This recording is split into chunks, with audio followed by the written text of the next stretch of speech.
So we've got Eric Selvig, we've got the Battle of New York, we've got in Age of Ultron we're going to have the epic Hulkbuster showdown with Hulk through the streets of Johannesburg, and it is just that great thing that we do where we like having fun and poking fun at these things. And even Iron Man, nobody is immune to a bit of fun. Loki's there having a barbecue, chilling out, watching the Battle of New York unfold.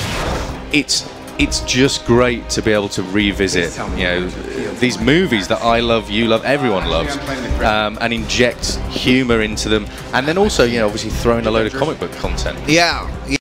I mean, one of the things that we see from all the LEGO games is sort of the supporting cast. We have usually our main characters, but one of the fun things about also playing through the games is unlocking all of this, the cast that you get throughout and that you can go back and play with. So I imagine... You guys unlock them all, right? Yes, try. I'll tell you what, you don't make it easy, honest.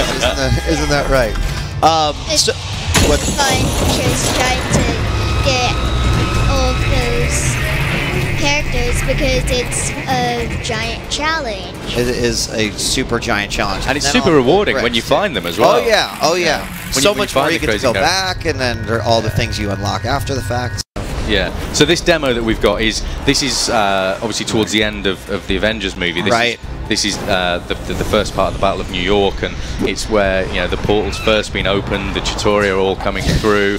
We're going to get a Leviathan coming in. You can see there we've got a revamped New York, and it really is going to just be that showdown, the first part of the showdown leading up to when that epic assemble moment where you get all the Avengers pulling together. Right, we're going to do this now.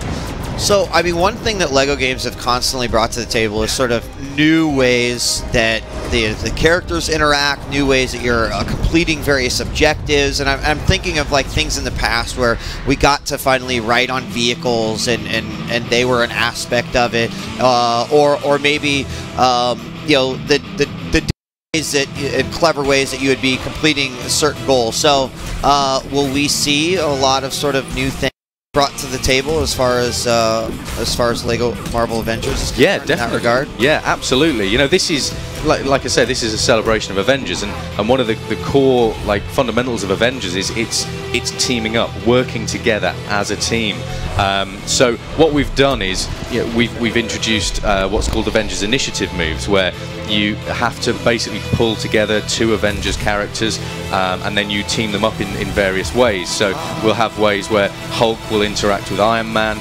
You'll get Black Widow interacting with Hawkeye, and so they're sort of puzzle elements, but we're also allowing you to team up Avengers for combat moves. So you'll be able to sort of charge up your power bar by defeating enemies, and then you can either pull off solo combat special moves, or you're going to be able to pull off team combo moves.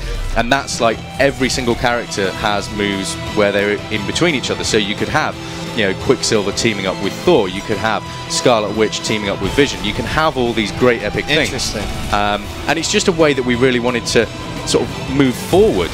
We like to take things forward with every video game that we do. And again, here you can see one of those parts I was talking. Oh, that looks so awesome. I've noticed the power meter. Yeah, so once that's fully charged, that's when you can execute any of your combo moves. And once it's charged, you can execute a move, but it'll only take 1/3 of the bar away, so you can do lots of moves once it's charged. And you can see in the background of a Stark Tower here, you can just make out Thor on the landing pad there. Oh yeah, so, it's still fighting out there. So at any time you can actually tag, and if you're in 2-player, one player would be down there playing, one player would be in the Quinjet, and the idea is to take Loki down. So again, we're trying to innovate, trying to move things forward and do exciting things that we've never done before. So you mentioned that this is where we'll actually be starting in the game. Is that, or did I? Oh no, this is. Oh, okay. I think it's around about level 6 or something like that. Yeah. Okay. So we're starting the story right at the very start, where if you've not seen Age of Ultron, people, I'm really sorry. Spoilers, but the start of Age of Ultron is where we're going to start our video game, which is where they're hunting down Loki's staff. And then that way, we can then segue straight into Avengers, where Loki's given the staff by the other to be able to go through, and it fits, you know, seamlessly and beautifully. And then obviously we'll transition from Avengers to Avengers Age of Ultron, and so we're going to retell that story. And then obviously there's more additional content that's in the game after that, as well as, you know, huge open world New York with all new content, exciting features, and again more stuff. So this game is like hugely expansive. You know, it is. You know, we've spent so much time going, right, this is Avengers, what can we do, and what can we do outside of the movies, and that's where we're really having fun. I mean, that has to both be, you know, as you mentioned, like a blessing, but also a real, like a challenge, because not only do you have the voice of Avengers, but you have the great Lego voice that you guys have created in these games, which is, like you mentioned, the sort of the funny antics. I love that part where these guys were coming out of the portal and a bird smacked one of them in the face. It's those little tiny details that I love all the work that you guys put. Yeah, and that's where we have fun. You know, we have, you know, our cutscene animators are absolutely the best in the business, and you know, they are so good at what they do. And you can see as well, you know, visually, from the last time we visited the Marvel Universe, you know, we've stepped things up. This looks, you know, really, really great. You know, the New York we've got now is fantastic, and you know, the characters have all got new moves, they've all got new abilities. So even though, you know, we may have had a video game with these characters before, they have all been given a new treatment.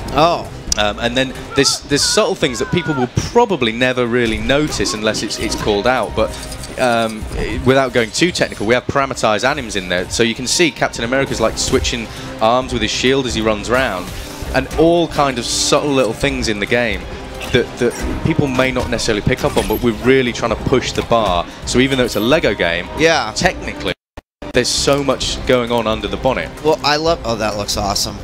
Yeah, this is Black Widow's like super shield device, where she can kind of like search out hidden stuff within the environment. And again, it's a case of taking characters and giving them new abilities, and they get new abilities between movies as well, because, you know, this is the Avengers Black Widow, but in Age of Ultron she has a new outfit, and again she has we'll electric see that batons reflected throughout the. Yeah, absolutely. Oh, go ahead, Minnie. And I've seen that you've kept the combo meter. Yeah, the combo meter is cool. You know, hopefully what we'll get is we'll get the combo meter charged and we'll be able to pull one of these off. But yeah, all we're doing is trying our best to take things up a notch.